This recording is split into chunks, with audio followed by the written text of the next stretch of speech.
This is exactly why I should not go anywhere near a yard sale.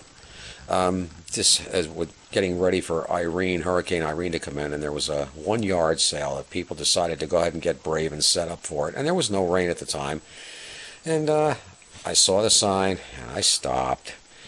Anyway, this is an RCA Victor 1965 pull-down stereo. You know, one of those suitcase things that you tip the whole thing down, and or it just tips up and gets into a large carry-around stereo. This is just the business end of it, the changer and so forth.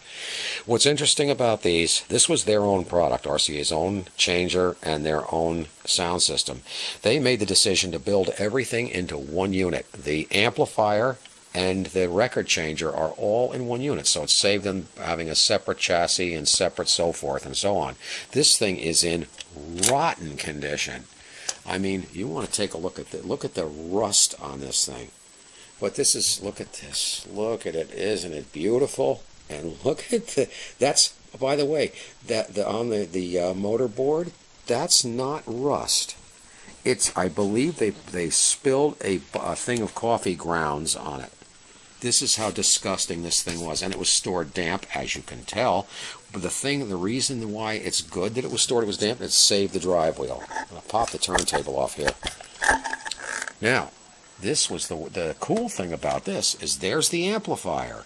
It's like a half-moon shaped one of their RCA solid copper circuits that won't short circuit, won't come loose, it won't go haywire.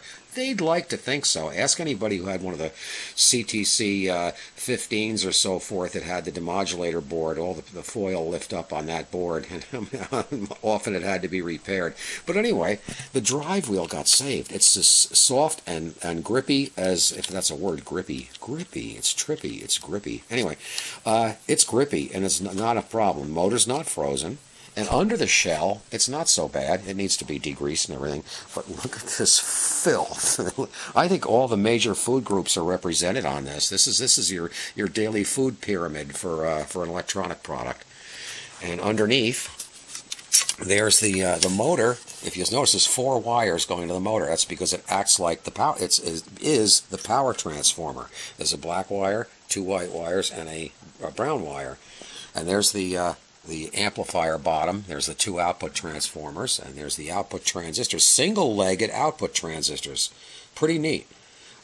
Simplicity. It almost looks like a Crescent record changer, but Crescent was long gone by the time this thing was made. So this was for all. And I was always told, I worked at an RCA dealer in the early 70s when I started there, and we were told that these were made by RCA. This was their Studiomatic changer and outfitted for a built-in amplifier.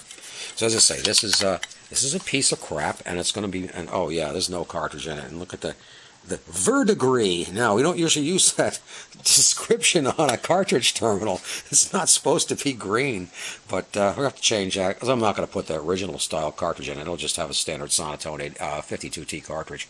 Anyway, it'll be fixed pretty quick, because this has got to go to the radio show with me, the Cuts Down Radio meet, when it happens in just 3 weeks now.